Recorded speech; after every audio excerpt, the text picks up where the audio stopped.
Well, the biggest concern at the moment is not long term at all. It's the top issues: inflation, the cost of living, Right. and that's not just households; it's businesses. And in New Zealand, we've seen the tax take for corporate tax has now started to fall. Why?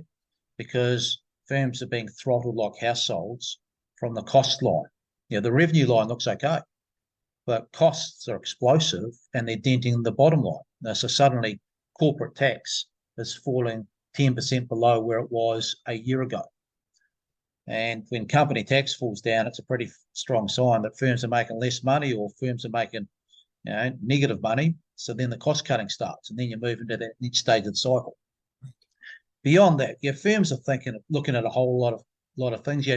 New Zealand's an agricultural based economy, so how we transition to a decarbonised, environmentally friendly world, taking account of our global climate change responsibilities without butchering the hell out of the agriculture sector, which is, 3/4 of New Zealand's export of goods base, is a big challenge.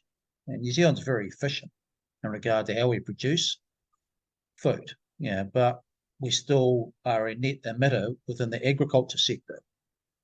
So striking that right balance that yes, we need to change, we need to have a lot more environmentally sustainable, friendly practices in place.